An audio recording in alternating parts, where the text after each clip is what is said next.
불면증이 있다. 마치 1차성 불면증이 있다고 해서 찾아오시는 경우가 많이 있어요. 우리가 불면증을 치료를 해야 되는 이 중요한 이유가 있어요.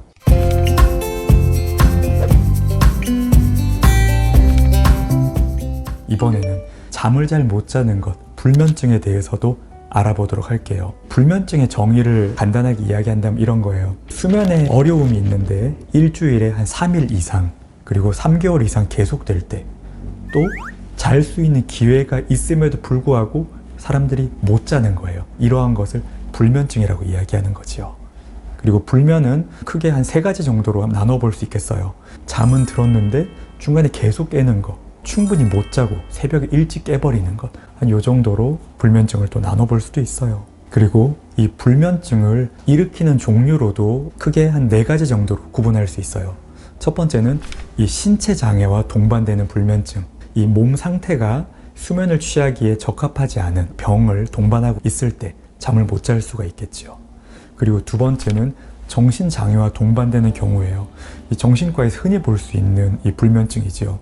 예를 들어서 우울감이 있다, 혹은 불안감이 있다, 뭔가 큰 어떤 트라우마를 받았다, 이러한 정신장애가 있을 때는 잠을 잘 잘 수 없는 게 어떻게 보면 당연하죠. 세 번째로는 이 스트레스와 같은 환경 변화 때문에 일시적으로 잠을 못 자는 경우가 있고요. 마지막으로는 앞에 이유들이 전혀 없음에도 불구하고 잠을 못 자는 것이 주 증상인 1차성 불면증, 이렇게 총 4가지로 구분해 볼 수 있어요. 보통 정신과에 많이 오시는 분들 중에서 본인이 불면증이 있다, 마치 1차성 불면증이 있다고 해서 찾아오시는 경우가 많이 있어요. 근데 실은 1차성 불면증은 그렇게 많지 않아요. 찾아오시는 대부분, 잠을 못 자서 힘들어 하시는 분들의 대부분은 다른 원인이 있기 때문에 잠을 못 자는 거지요. 불면증이 병이라기보다는 어떤 선행된 어려움의 대표적인 증상이라고 생각하시면 돼요. 불면증이 있다고 해서 약국에 가서 수면 유도제를 복용하거나 아니면 이 탁과에 가서 이 수면제만 복용을 하면 잠깐 잘 수는 있겠지만 실은 큰 효과가 없어요. 왜냐하면 원인이 되는 기저질환을 치료하지 않았기 때문이에요. 그래서 필요한 경우에 정신과 전문의와 상담을 해서 이 불면증을 원인을 치료를 해야만 결국 잘 주무실 수가 있게 되는 거예요. 우리가 불면증을 치료를 해야 되는 이 중요한 이유가 있어요. 그 중에서 저는 가장 중요하다고 생각하는 게, 잠을 푹 못 잔다는 것은 결국 다른 병들을 일으킬 수 있는 입구가 될 수 있다는 거죠. 사람에게는 기본적인 사이클을 유지하는 게 굉장히 중요해요. 실은 이 사이클이라고 하는 것은 모든 생물은 다 가지고 있죠. 예를 들어서 계절이 바뀐다, 밤낮이 바뀐다, 이러한 것들. 그렇기 때문에 보통 이 사람 이외의 모든 동물들은 시계가 없더라도 잘 살아가죠. 연어 같은 경우만 해도 때가 되면 바다에서 다시 강으로 올라오거나, 철새들은 계절에 따라서 아주 먼 거리를 이동을 하지요. 각자의 어떤 생체 시계, 생물이 가지고 있는 고유의 사이클이 있기 때문이에요. 사람도 이 사이클이 굉장히 중요하거든요. 그리고 이 사이클 중에 가장 중요한 사이클은 바로 깨고 자는 것, 하루 수면의 사이클이 무엇보다 중요해요. 이거를 수면 각성 사이클이라고 말해요. 이게 깨어지면 모든 이 질환으로 갈 수 있는 첫 번째 관문이 열린다, 이렇게 생각하셔도 무방해요. 자, 그렇다면 이 불면증이 있을 때 어떻게 치료하냐? 크게 2가지 방법이 있어요. 비약물 치료, 약물 치료, 이렇게 나눠볼 수가 있죠. 보통 불면증을 치료하는 거에 대해서 많은 편견들이 있는 것 같아요. 뭐 약을 복용하면 안 된다더라, 정신과에 가서 처방받는 수면제는 너무나 세다, 혹은 오래 복용하면 중독된다. 실은 이게 좀 잘못된 이 편견 같은 거지요. 불면증의 비약물 치료, 먼저 제가 설명을 드릴게요. 이거는 수면 위생 교육이라고도 하는데요. 결국에 우리가 잠을 못 잘 때 약을 먹는 것이 맨 처음이냐? 실은 그렇지는 않아요. 많은 경우에는 이야기를 들어보고 왜 못 자는지에 대해서 이야기하다 보면 굉장히 안 좋은 습관들을 가지고 있는 경우가 많이 있거든요. 결국에 잘못된 이 생활 습관을 교정하기만 하더라도 투약을 하지 않고 잘 잘 수도 있어요. 이러한 걸 수면 위생 교육이라고 하는데요. 제가 하나씩 말씀을 드려볼게요. 첫 번째로 규칙적인 기상 시간을 지켜야 돼요. 자는 시간도 중요하지만 일어나는 시간도 굉장히 중요해요. 잠이 안 올 때 보면 6시간, 7시간을 유지하기 위해서 깨는 시간을 뒤로 미는 경우도 있죠. 실은 그것은 좋지 않아요. 결국에 그 다음날 자는 시간을 다시 맞추기 위해서는 먼저 깨는 시간을 일정하게 해야 될 필요가 있어요. 그렇기 때문에 이 규칙적인 기상시간, 침대에 눕는 시간과 일어나는 시간을 잘 지킬 필요가 있어요. 두 번째는 수면 시간만큼만 침대에 누워 있어야 돼요. 그래서 침대에서 예를 들어서 그냥 자주 누워서 쉰다든지 스마트폰을 하기 위해서 그냥 침대에 엎드려 있는다든지 그것은 별로 좋지 않아요. 우리 머릿속에 침대는 자는 곳이라는 것을 연결을 시켜줄 필요가 있어요. 그리고 세 번째는 낮잠을 자면 안 돼요. 낮잠을 잠깐 잔다 하더라도 실은 밤에 잠을 자기 어렵지요. 적절한 낮잠은 하루를 굉장히 잘 지낼 수 있게 해주거든요. 그래서 낮잠을 규칙적으로 자는데 밤에 잘 자는 사람이다. 그러면 낮잠 주무셔도 괜찮아요. 근데 내가 밤에 잠을 잘 못 자는 사람이라 힘들다. 그럴 때는 낮잠을 안 자는 게 더 좋아요. 그렇게 해서 수면을 밤에 이렇게 몰아줘야 돼요. 그리고 네 번째는 기온이나 밝기, 소음 등 좀 힘들지 않게끔 수면 환경을 알맞게 조성을 할 필요가 있고요. 다섯 번째는 적당한 운동량을 유지해야 돼요. 이 적당한 게 중요해요. 잠잘 시간에 가까워졌는데 아주 과격한 어떤 운동을 하거나 헬스장에 막 갔다가 집에 왔는데 바로 잠들려고 한다. 굉장히 힘들거든요. 적당한 어떤 운동량을 수면과 조금 떨어진 시간에 규칙적으로 하는 것이 수면에 도움이 됩니다. 그리고 여섯 번째로 저녁 시간에 자극적인 활동을 피해야 돼요. 예를 들어서 재밌게 논다든지 게임을 열심히 하고 바로 잠들려고 한다든지 잠이 잘 올 리가 없지요. 안정적인 저녁 시간을 보내고 수면에 취해야 돼요. 일곱 번째로 일정 시간에 식사하고 그리고 수면하기 전에는 과식을 피하는 것도 굉장히 중요하고요.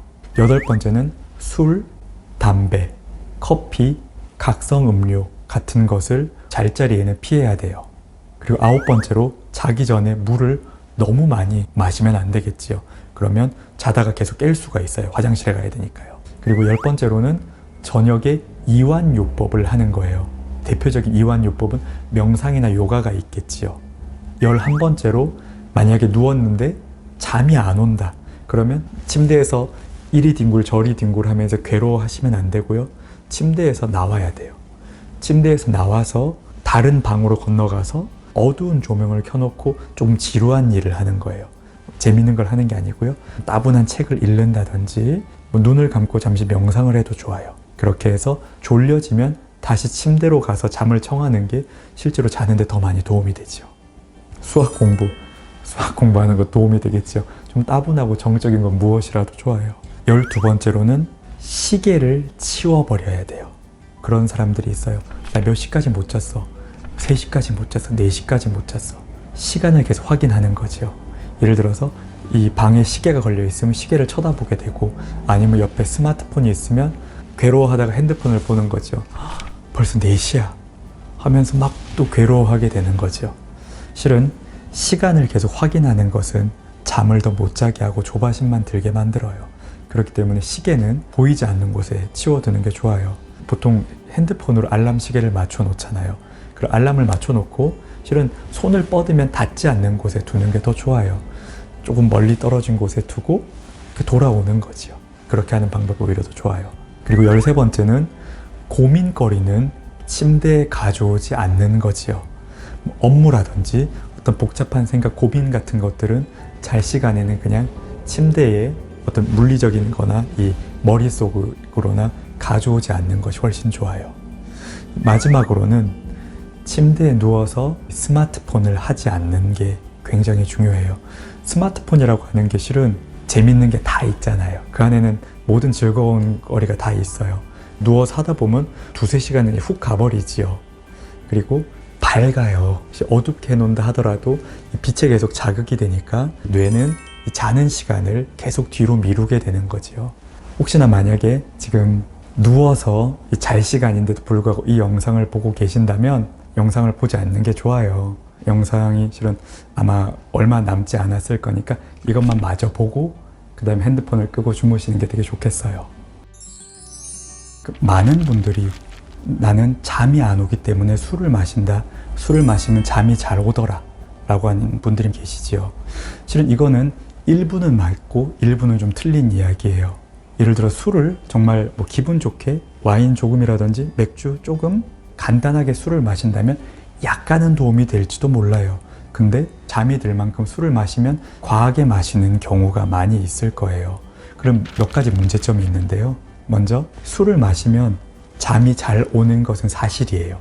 근데 알코올이 뇌에 작용을 하는 것을 보면 알코올은 깊은 수면을 방해해요. 즉 시간을 늘려주기는 하지만 깊은 수면을 줄어들게 하고 얕은 수면이 많아지지요. 그래서 술을 많이 마시고 자면 굉장히 피곤하지요. 이게 술 때문에 뭐 숙취다 이유도 있지만 깊은 수면이 이루어지지 않은 거예요. 그러면 피로를 회복하는 것은 수면의 어떤 절대적인 시간뿐만 아니라 깊이도 중요하기 때문에 굉장히 필요하게 되는 거예요. 그래서 술을 마셨을 때는 깊이 못 잔다. 첫 번째고요. 그리고 두 번째는 이게 알코올 의존을 일으킬 수 있다는 거죠.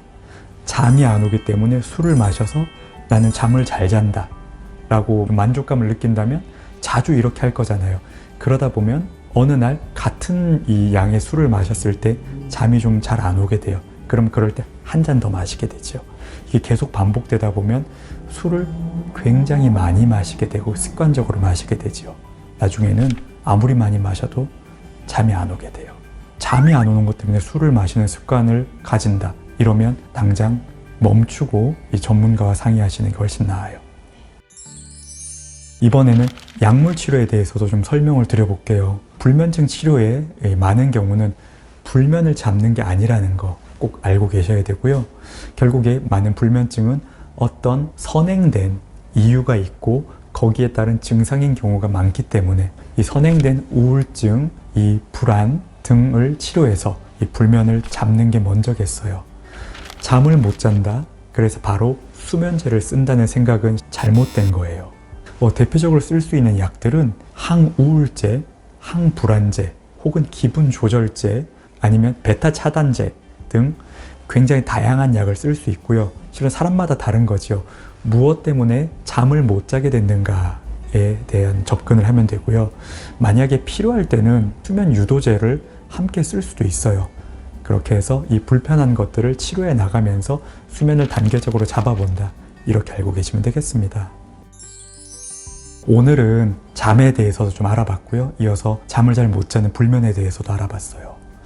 이 많은 분들이 아직도 겨우 잠을 못 자는 걸로 내가 정신건강의학과에 가야 돼? 라고 생각하시는 경우가 많이 있는 것 같아요. 근데 잠을 못 잘 만큼 힘든 일이 있기 때문에 병원에 찾아가야 하는 거지요. 수면이라고 하는 것은 어떻게 보면 마음 편히 잘 자야 되는 사람으로서 당연히 누려야 되는 거예요. 근데 이 불면증 겪지 않은 사람은 모르겠지만 잠을 못 자는 것만큼 힘든 게 없거든요. 잠을 못 자시는 분들은 너무나 괴롭고 힘들어요. 혹시나 이 오래된 불면증이 있거나 최근 들어 너무 힘든 불면을 겪고 계신 분들은 혼자 해결하지 마시고 가까운 정신건강의학과에 방문을 하셨으면 좋겠어요. 불면증은 정신건강의학과에서 굉장히 잘 다루는 영역이에요. 그래서 꼭 가까운 병원 찾아가셔서 적극적으로 도움 받으셨으면 좋겠습니다. 많은 분들이 편하게 잘 자고 좀 상쾌하게 일어나셨으면 좋겠어요.